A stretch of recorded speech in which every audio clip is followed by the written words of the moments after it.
Bonsoir Éric Lombard. Bonsoir Benjamin Duhamel. Merci d'être avec nous ce soir dans C'est pas tous les jours dimanche. Vous êtes ministre de l'économie et des finances. Beaucoup de sujets à aborder avec vous ce soir, alors que l'on a toujours du mal à y voir clair sur la façon dont l'effort de réarmement sera financé. La France a-t-elle les moyens de ses ambitions? On essaiera aussi de comprendre ce que vous comptez faire de l'épargne des Français. Beaucoup de choses ont circulé à ces sujets. Et puis on parlera des droits de douane imposés par l'administration Trump. Est-il possible de sortir de l'escalade? Mais d'abord, Éric Lombard, la déclaration politique du jour, le Premier ministre qui a dit non à la mi-journée chez nos confrères de France Inter à un retour à 62 ans, compte tenu du contexte international, a-t-il dit. Le conclave qui réunit les partenaires sociaux pour revoir la réforme d'Elisabeth Borne, il est mort et enterré, il n'a plus d'objet, comme l'a dit il y a quelques instants Édouard Philippe. Je veux rappeler la force de ce conclave qu'on a lancé effectivement avec le Premier ministre, avec Catherine Vautrin et d'autres ministres concernés, qui consiste à confier aux partenaires sociaux la responsabilité, d'une part, de décider comment faire évoluer la réforme des retraites, qui est une réforme qui a été votée par Elisabeth Borne, et un autre élément encore plus important, nous leur avons proposé de prendre la responsabilité du pilotage des régimes.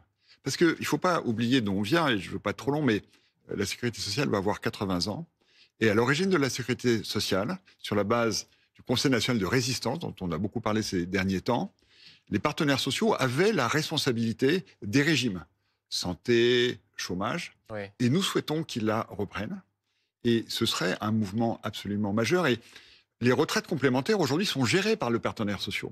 Et elles sont en équilibre. Non mais Éric Lombard, on vous entend, et le sujet de la gouvernance est un sujet important. Maintenant, le principe du conclave est de dire on laisse en quelque sorte en autonomie les partenaires sociaux pour qu'ils puissent trouver des améliorations à la réforme Borne.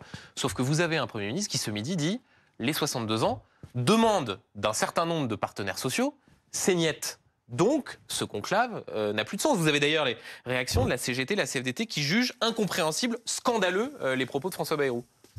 Le Premier ministre a regardé le rapport de la Cour des comptes sur la réforme des retraites, qui constate que toute mesure d'âge a un coût important. Maintenant, il y a d'autres mesures qui peuvent compenser une mesure d'âge, la durée de cotisation, le niveau des retraites. Moi, je redis que la responsabilité des partenaires sociaux est de continuer à travailler, même si le Premier ministre a donné un avis qui, évidemment, pèse dans le sujet, mais le responsable... Pardonnez-moi, c'est pas un avis, Éric Lombard. Vous avez le Premier ministre qui est, au fond, celui qui a eu l'idée de ce conclave, qui l'a mis en œuvre, qui dit les 62 ans, il n'y en aura pas. Donc ça veut dire que, de toute façon, quoi que décident les partenaires sociaux, les 62 ans, c'est niette. Moi, je dis que la décision que prendront les partenaires sociaux aura une autorité politique considérable. Donc je leur dis, continuez à travailler comme ils le font, regardez quels sont les aménagements qu'il faut pour que nos retraites soient financées à l'avenir. Et encore une fois, proposez nous aussi des façons d'avoir une gouvernance des retraites pour l'avenir. Parce que ce qui s'est passé, évidemment, à la fin, c'est le Parlement qui a le dernier mot. Le Premier ministre, d'ailleurs, l'a aussi dit quand il a lancé le sujet. Mais jusqu'ici, le Parlement a eu le dernier mot, mais il a eu aussi le premier mot. Et moi, je pense que le premier mot doit revenir aux partenaires sociaux. Et donc, je les encourage, je leur demande de continuer à travailler donc sur des propositions. Donc vous leur demandez de continuer à travailler, de rester, alors même que la feuille de route qu'ils ont devant eux est désormais extrêmement restreinte. Puisque vous leur demandez, vous leur dites non seulement il n'y aura pas de 62 ans, vous leur dites à horizon 2030, il faudra répondre au déficit de 10 milliards qui est effectivement indiqué dans le rapport de la Cour des comptes. Comprenez qu'un certain nombre se disent, mais là en fait c'est un jeu de dupes ce conclave. La feuille de route officielle, c'est la lettre que le Premier ministre leur a envoyée en disant « Je vous demande de rétablir l'équilibre des régimes de retraite d'ici à 2030 ». C'est ça la feuille de route. Après, on sait que telle ou telle mesure, et moi je ne me prononcerai sur aucune, a un coût ou un bénéfice. Encore une fois, ça a été bien documenté par la Cour des comptes. Mais vous redites bien ce soir, les 62 ans, c'est pas possible. Moi, je ne dis rien. J'ai entendu le Premier ministre. Je dis... Et vous êtes d'accord avec les lui ou pas? partenaires sociaux. Je dis, les 62 ans ont un coût élevé, qui demanderait, si les partenaires sociaux souhaitaient que les 62 ans soient rétablis, que les autres critères soient modifiés de façon très forte pour être dans cette trajectoire d'équilibre. Mais je leur dis... Non, mais pardonnez-moi, Éric Lombard, mais j'essaye de... Pour ceux qui nous regardent et qui... Ce sont des sujets parfois compliqués qui nécessitent non seulement de faire de la pédagogie, mais aussi de la clarté. Est-ce que la position du gouvernement, ce soir, vous êtes ministre de l'économie et des finances, est de dire il n'y aura pas de retour à 62 ans? La position du gouvernement, elle est exprimée par le Premier ministre. Ma position, je le redis, et je sais que c'est partagé par le Premier ministre, c'est aux partenaires sociaux de décider. Et c'est la ligne qui a été fixée, c'est sans totem ni tabou. Pardon, Éric Lombard, mais c'est pas ce que dit François Bayrou ce midi. François Bayrou ce midi, on lui pose la question. Il dit Y a-t-il un retour à 62 ans possible? Il répond non. Eh bien, c'est très cher, c'est très coûteux sur les autres critères. Moi, je pense que les partenaires sociaux doivent continuer sur la feuille de route qui a été fixée officiellement et qui est la seule qui doit les guider. Mais vous avez, Éric Lombard, pardonnez-moi, mais les partenaires sociaux, eux, CGT veut revenir sur les 64 ans, eux, ils veulent même carrément revenir à 60 ans. Vous voyez bien que là, il y a une sorte de hiatus entre ce que demandent les syndicats et la feuille de route telle qu'elle est fixée par le Je rappelle que les partenaires sociaux, ce sont les syndicats de salariés, les syndicats représentant les entreprises, qu'on les laisse avancer. Un mot quand même toujours sur ce conclave, pardon Éric Lombard, puisque vous avez les critiques des partenaires sociaux depuis ce midi, et puis vous avez ce que dit Édouard Philippe. Que je sache, Édouard Philippe, il appartient à ce qu'on appelle le bloc central, c'est donc un de vos alliés. Il a qualifié ce conclave de hors-sol, totalement dépassé, ça c'était dans les colonnes du Figaro vendredi, et il a dit tout à l'heure que ce conclave n'a plus d'objet. Vous êtes en désaccord avec Édouard Philippe? Il y a autour de ce conclave, ce qui est un thème un peu connoté, mais enfin c'est celui qui est resté, beaucoup de débats sur effectivement sa raison d'être. Et ce débat, il est important politiquement. Je fais partie, avec le Premier ministre, de celles et ceux qui pensent que le dialogue social, c'est absolument essentiel et que les partenaires sociaux ont une légitimité que nous souhaitons rétablir là où elle était réduite par l'histoire récente. Et donc, je maintiens, vous êtes en et c'est désaccord la avec position du gouvernement, que ce conclave, cette réunion des partenaires sociaux, elle est absolument centrale et que, j'irai au-delà de ce point, si vous permettez. C'est une question de méthode. La méthode que nous souhaitons établir dans le moment très difficile qui est le nôtre, parce que la retraite, c'est un des sujets, mais enfin... Et on va parler on a beaucoup de l'effort de réarmement, évidemment. La méthode générale, c'est le dialogue avec l'ensemble des parties prenantes, les partenaires sociaux et les partis politiques, tous les partis politiques, pour trouver des solutions partagées.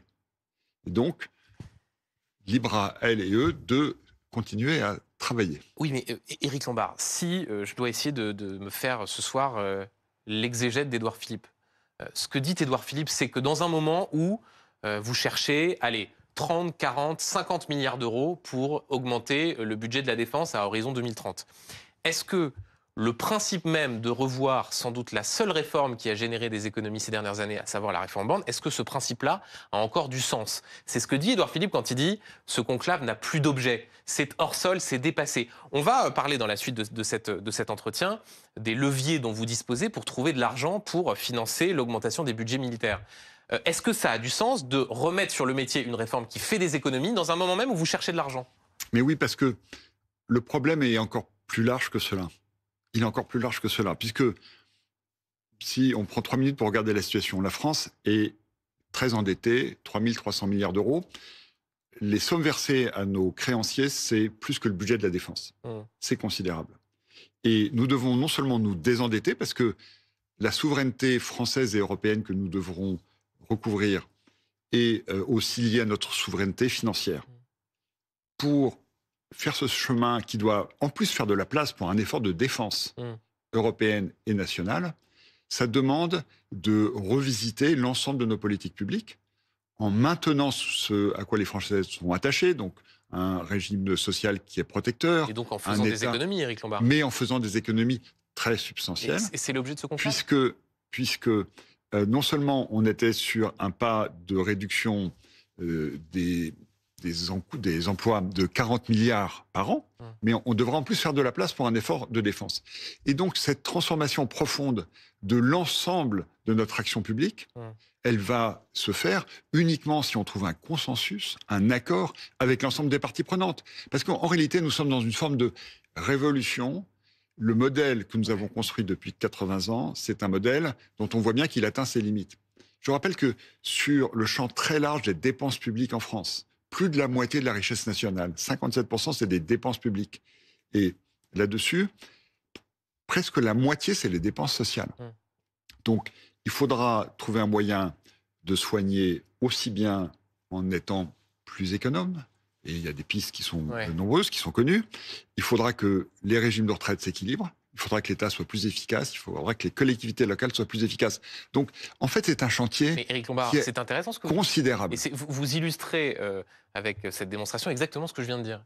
Y a-t-il du sens à revenir sur une réforme qui génère des économies dans un moment où on doit faire des économies, notamment dans la dépense sociale? Le mandat qui est donné aux partenaires sociaux, c'est de retrouver l'équilibre des régimes. La façon de le faire revient à eux et à eux seuls. Et ils ont, non seulement ils ont compris, mais ils sont comme nous. Je leur ai Vous êtes parlé sûr de... qu'ils ont compris? Parce que là, quand je lis encore une fois ce que dit la CGT, la CFDT, incompréhensible, scandaleux, le fait de ne pas vouloir revenir à 62 ans. C'est une phase de négociation. Chacun affirme ses positions et j'espère vivement qu'il y aura un accord.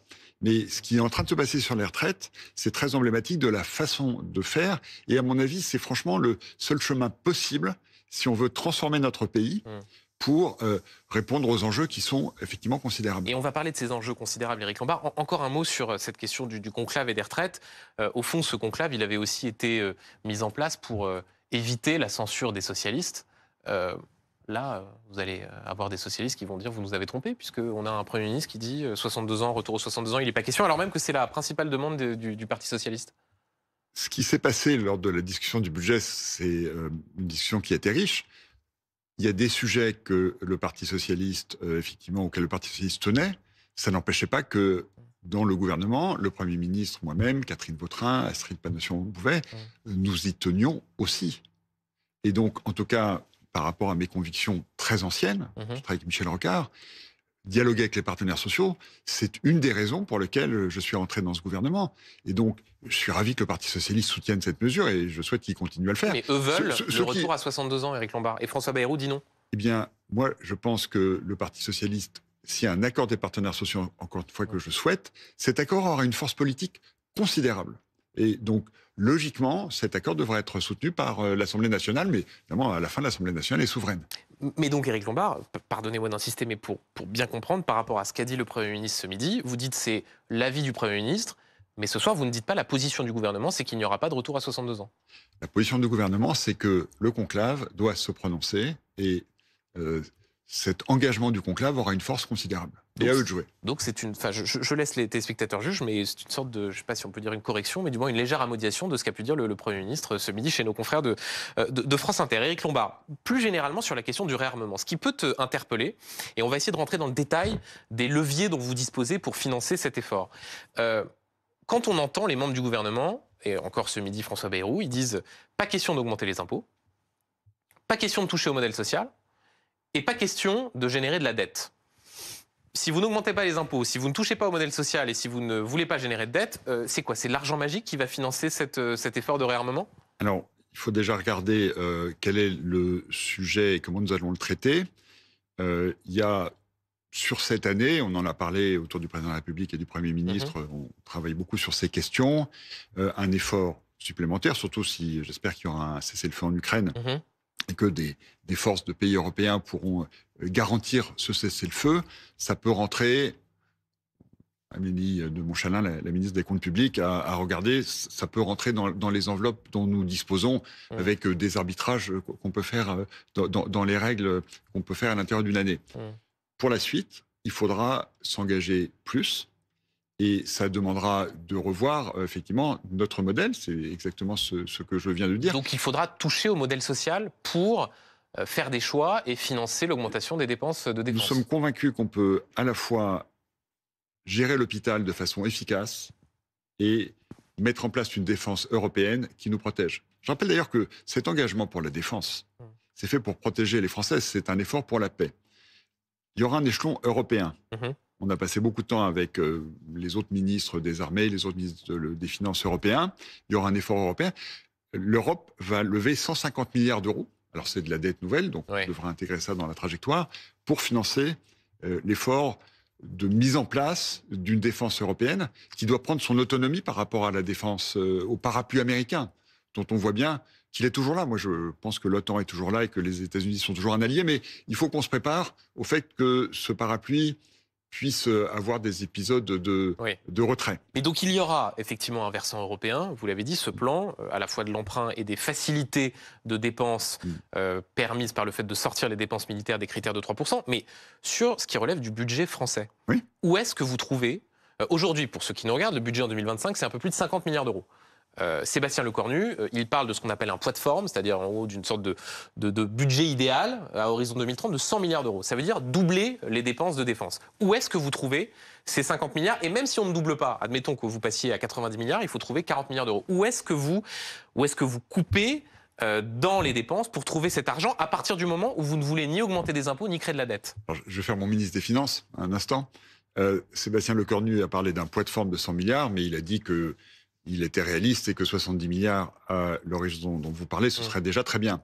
Et c'est quelque chose qui est tout à fait gérable dans les trajectoires sur lesquelles on travaille, puisque si vous étalez ça sur quelques années, par rapport aux 40 milliards d'efforts que nous devons faire, c'est pas un changement d'ampleur, c'est ça veut dire un changement d'amplitude. Vous dites aux Français ce soir, il n'y a pas d'effort à faire, il n'y a pas de sacrifice à faire pour augmenter le budget des armées? Venons aux efforts à faire.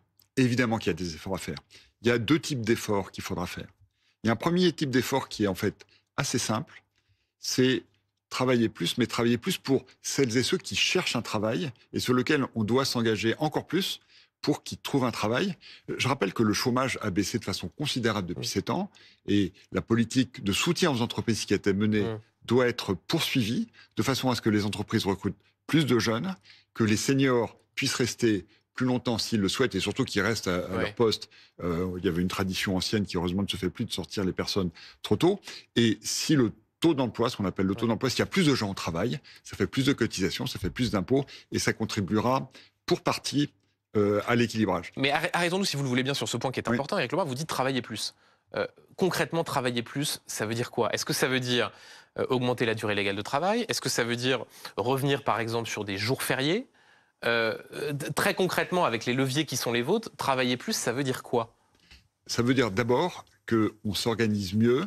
Il y a 700 000 emplois non pourvus dans l'industrie. Il faut qu'on puisse mettre en adéquation les jeunes qui cherchent un emploi. En plus, l'industrie, c'est des carrières magnifiques. J'étais avec le Premier ministre visiter l'usine Alstom à La Rochelle avant-hier.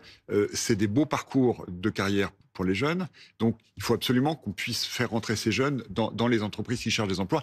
L'industrie de la défense, d'ailleurs, va devoir recruter beaucoup plus. Et puis, les seniors. Il y a beaucoup de seniors qui aimeraient rester dans leur entreprise, qui ne peuvent pas parce que les politiques des entreprises sont peut-être un peu trop indifférentes aux seniors. Et ça, c'est deux leviers qui ne demandent pas de changer de notre modèle social. Pour le reste, les autres leviers pour travailler plus, je ne vais répondre sur aucun d'eux. Vous en avez cité quelques-uns. Parce que ça va relever du dialogue social entre les partenaires et avec les Français. Est-ce qu'ils sont prêts à telle ou telle chose pour que la durée du travail en France... Effectivement, les Français, et ça n'a rien à voir avec la paresse, c'est une question d'organisation de notre modèle, travaillent moins que les autres pays européens. Et là, on a un levier qui est important. Mais donc vous dites, on ne tranchera pas sur ce plateau ces pistes, mais l'idée d'augmenter la durée légale de travail ou de revenir sur un certain nombre de jours fériés, ce sont des pistes pour éventuellement travailler davantage et donc générer davantage de recettes pour l'État. Il y en a d'autres. Il y en a d'autres, mais c'est clair que, encore une fois, nous avons quelques mois avant la loi de finances pour 2026, ou en l'occurrence le projet de loi sur la sécurité sociale, pour travailler cela avec les partenaires sociaux et voir ce qui leur convient dans cette idée de travailler plus. Et puis un deuxième élément, c'est l'efficacité de la dépense publique. On dépense 10% de la richesse nationale de plus que la moyenne européenne pour des services publics dont les Français sont moins contents qu'avant. Puisque on peut gagner en efficacité sans dégrader la qualité du service rendu. Il y a des exemples très simples. On est le pays qui consommons le plus en Europe de médicaments. Trop d'ordonnances, des médicaments, notamment beaucoup trop de psychotropes. Et ça, c'est des sujets... Pardonnez-moi, mais pour avoir reçu un certain nombre parfois de ministres de l'économie et des finances avant vous, c'est toujours on entend toujours la même chose. Oui, il faut rationaliser, supprimer des agences, il faut effectivement faire en sorte que les dépenses de santé soient davantage maîtrisées. Là, on a du mal à voir très concrètement. Je vous donne un exemple. Sébastien Lecornu, notre homologue ministre des Armées, dit, il prend l'exemple du plan vélo. Et il dit franchement, dans un moment où on s'interroge sur les dépenses pour réarmer notre outil militaire, il dit est-ce que vraiment plusieurs milliards sur le plan vélo, il dit l'État s'est décentré de son rôle principal, il faut être capable de recentrer l'État sur ses missions. Ça veut dire aussi donc qu'il faudra renoncer à certaines politiques publiques, que par exemple ce plan vélo, c'est peut-être pas l'idée du siècle quand on a besoin d'acheter des Rafales en plus, des frégates, et qu'il faut dépenser plusieurs dizaines de milliards d'euros dans notre outil militaire. Le Premier ministre a lancé une revue des missions des ministères. Il a réuni tous les directeurs d'administration centrale avec évidemment les ministres. Et nous sommes en train de revoir les missions. Il y a sûrement des missions qui ont été mises en place dans le passé qu'on pourrait relâcher. Et puis, quand il parle du plan vélo, il a raison ou pas? Je sais que c'est très décevant pour vous, Ouais. mais on est au mois de mars et on est en train de travailler sur un horizon long. Donc, je ne veux pas mettre dans le débat public des idées qui n'auraient pas été avant concertées avec les personnes qui sont en charge. Mais ce qui a changé, c'est très simple. Nous sommes à un niveau d'endettement et à un niveau historique qui nous oblige à réussir cet effort. Vous avez vu, je ne sais pas si tous les téléspectateurs ont vu ça, mais les agences de notation qui expliquent quelle est la qualité de la note de la France, et c'est l'intérêt, le taux d'intérêt que nous versons à nos créanciers. Nous ont mis sous surveillance négative. Ça veut dire que si nous ne sommes pas convaincants, d'ailleurs ce n'est pas pour les agences de notation, c'est pour nos enfants. On est en train de faire payer notre modèle social en augmentant la dette que nos enfants et petits-enfants devront rembourser. Ça n'est juste plus possible. Et ce sérieux-là, franchement, il mobilise tout le monde. Et j'ajoute que la situation internationale, avec les risques qui ont été évoqués par le président de la République, et on parle de la Russie, mais il y en a d'autres. On est dans un monde qui redevient dangereux. On a tiré les bénéfices, les dividendes de la paix. On avait, après la guerre, un niveau de coût de la défense qui était de l'ordre de 5%, parfois plus, de la richesse nationale. On est descendu au-dessous de 2. En Europe, on va devoir remonter pour assurer, encore une fois, la paix en Europe. C'est ça notre objectif. Et il faudra que les Français fassent des efforts. Et la gravité du moment, on voit bien ce qui se passe en Ukraine, on voit bien ce qui se passe dans d'autres régions du monde, fait que nous sommes absolument convaincus avec le Premier ministre que cette méthode de dialogue va nous permettre de régler non seulement la question des retraites, mais la question de la santé, la question des dépenses de toute la sphère publique. Éric Lombard, vous dites dialogue, et en même temps, il y a pour le coup un élément qui a été balayé d'un revers de main, c'est la possibilité de recourir à l'outil fiscal. Je cite, c'est une blague, dit François Bayrou ce midi chez nos confrères de France Inter. Faire contribuer les Français les plus aisés pour augmenter les budgets militaires, c'est une blague. Ça s'est vu pendant la Première Guerre mondiale en France, ça s'est vu pendant la seconde. Le président Roosevelt aux États-Unis a augmenté de façon très importante l'impôt sur le revenu, mais nous, c'est une blague. Il y a une contribution sur le haut patrimoine qui avait été proposée, qui a été votée d'ailleurs, qui a été proposée par Michel Barnier. Nous proposons de réfléchir à un outil anti-optimisation qui serait une contribution des personnes qui ont des patrimoines importants. Et ça, c'est déjà prévu dans le budget. C'était prévu pour 1 an avec un outil particulier. Nous souhaitons pérenniser cela pour qu'il y ait effectivement cet élément de contribution. Mais rien au-dessus, une sorte de...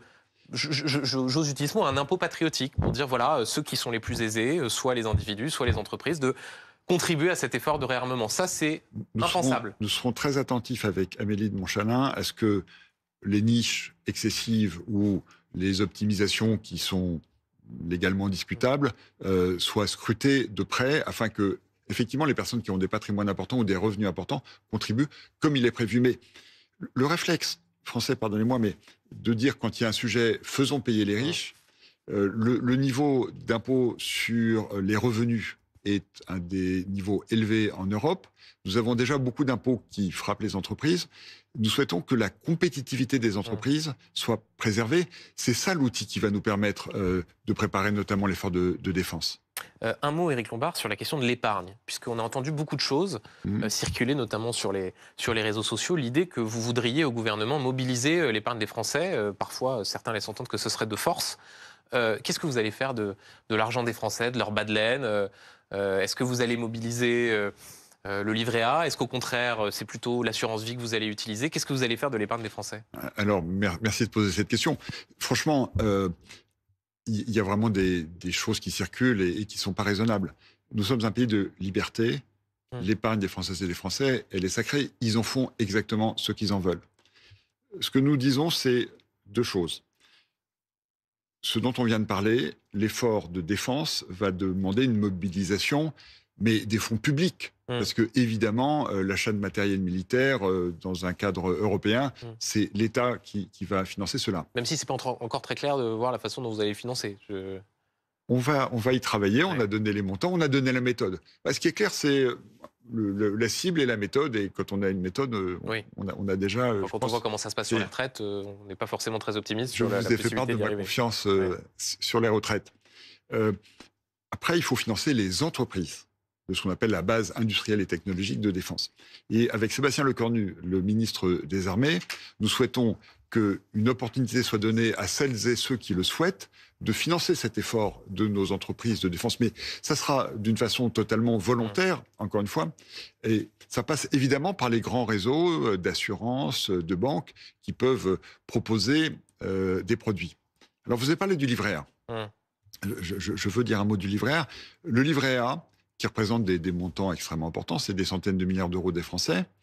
Il finance le logement social. Nous pensons qu'il peut financer le nouveau programme nucléaire français. D'ailleurs, c'est aussi une utilisation qui peut être tout à fait féconde. Et puis, il finance pour une partie des disponibilités qui sont gérées par mon ancienne maison, la Caisse des dépôts, le financement d'infrastructures. Le livret A peut tout à fait financer. On parlait naturellement avec la direction générale de la Caisse des dépôts, mais le livret A est piloté par le ministère des Finances et la Caisse des dépôts, les infrastructures de défense. Et donc, de ce côté-là, il peut y avoir une contribution, mais pas sur le matériel d'armement qui relève là de l'État. Voilà, ça c'est dit pour ce qui est de la mobilisation de l'épargne des Français. Un mot, Éric Lombard, connexe, mais il y a bien évidemment des liens sur les droits de douane et sur les déclarations tonitruantes de Donald Trump sur ces tarifs, comme on dit en anglais. Après l'aluminium et l'acier, il veut taxer à 200% les vins et champagnes français et européens si les tarifs douaniers de 50% sur le bourbon américain ne sont pas retirés. Sur ce sujet, les professionnels du secteur, filière viticole, ils disent on vous avait prévenu. Si vous mettez le bourbon, il y aura cette réaction. Est-ce que c'était une erreur de mettre le bourbon américain, le whisky dans cette liste? Là encore, François Bayrou, pardon de le citer plusieurs fois, mais il a parlé longuement à la mi-journée, il a parlé de maladresse. Est-ce que c'était une maladresse que la Commission européenne mette le bourbon américain dans cette liste? Soyons clairs, nous aurions souhaité, le Premier ministre, moi-même, que la Commission européenne qui pilote ces négociations ne mette pas les boissons dans cette liste. Cela dit, quelle est la question? Si on veut pouvoir négocier à armes égales avec les Américains qui nous imposent des tarifs en hausse, nous sommes dans l'obligation, pour négocier, de hausser les tarifs nous-mêmes. Sinon, ça veut dire qu'on accepte d'être tout cuit dans l'assiette des consommateurs américains. Oui, mais enfin, là, on a l'impression que la Commission européenne a joué au poker avec une paire de deux en main. C'est-à-dire que quand on voit le delta qu'il y a entre l'impact sur l'économie américaine et l'impact sur l'économie européenne, sur la filière viticole. Je vous demande pardon, nous avons les mêmes armes, nous avons même des armes. Nous sommes le premier marché du monde. Nous sommes le premier marché d'exportation des Américains. Les Américains sont en train de se tirer une balle dans le pied avec cette hausse des droits de douane. Vous avez vu que la bourse de New York baisse, que les perspectives de croissance aux États-Unis sont en berne. Donc, la première victime de tout cela, ce sera l'économie américaine. Nous voulons protéger notre marché. Et en mettant des droits de douane sur le marché européen, évidemment que nous allons compliquer la vie des Américains. Et j'ai qualifié cette guerre d'idiote et je maintiens. Mais une fois qu'on aura mis les munitions, les armes à même niveau, c'est un peu règlement de compte à hockey choral qui se joue en ce moment, nous pourrons discuter avec les Américains. Et quand j'ai vu mon homologue Scott Bessent à Washington en accompagnant le président de la République dans sa visite à Donald Trump, nous avons convenu que le mieux c'était de baisser les droits de douane. Donc notre objectif, c'est que le plus vite possible, on en revienne à la normale. Mais pour ça, on est obligé de passer par cette phase conflictuelle, mais que nous n'avons pas souhaité. Un tout dernier mot avec vous, Éric Lombard, question politique, sur les rapports entre l'Algérie et la France. Bruno Retailleau, dans les colonnes du Parisien, insiste sur la remise en cause des accords de 68. Si l'Algérie n'accepte pas ses ressortissants, que la France soit expulsée. Et si telle n'est pas la direction prise par le gouvernement, il menace de démissionner. De là où vous êtes, ministre de l'économie et des finances, est-ce que remettre en cause les accords de 68, c'est quelque chose que vous défendez, ou au contraire vous dites attention aux échanges économiques entre nos deux pays, aux entreprises françaises qui sont implantées en Algérie? J'ai lu attentivement l'interview de mon collègue Bruno Retailleau. J'ai vu l'expression d'une volonté très forte. Je n'aurais pas qualifié cela de menace de démission, mais je renvoie tout le monde à la lecture du texte. Il est imprimé l'interprétation est chez assez votre claire. confrère. Bruno Retailleau applique avec fermeté une décision qui a été prise par le Premier ministre et par lui-même. Et il l'exprime avec la fermeté qui a été convenue. Et L'histoire entre nos deux pays est une histoire qui est douloureuse, que nous connaissons bien, mais il est important que les accords qui ont été signés s'appliquent. Et c'est ça le message, et c'est le message de l'ensemble du gouvernement. Merci Éric Lombard. Et je note, pour ceux qui nous rejoignent à l'instant, que sur cette question des 62 ans, vous dites la chose suivante. C'est aux partenaires sociaux de décider concernant le conclave, alors qu'à la mi-journée, François Bayrou disait non aux 62 ans. Reconnaissez que ce n'est pas exactement la même tonalité et le même contenu. Je suis certain, si vous me permettez de redire un mot là-dessus, que le Premier ministre a dû dire, et en tout cas pense et dit à plusieurs reprises, que c'est bien aux partenaires sociaux à la fin de décider. Peut-être a-t-il besoin d'un ministre de l'économie et des finances pour préciser. Le fait est que chacun a bien entendu ce qui a été dit par François Bayrou ce midi et qu'il y a, allez, 2 petites musiques et 2 tonalités différentes. Merci Éric Lombard, ministre de l'économie et des finances, d'avoir été l'invité de C'est pas tous les jours dimanche.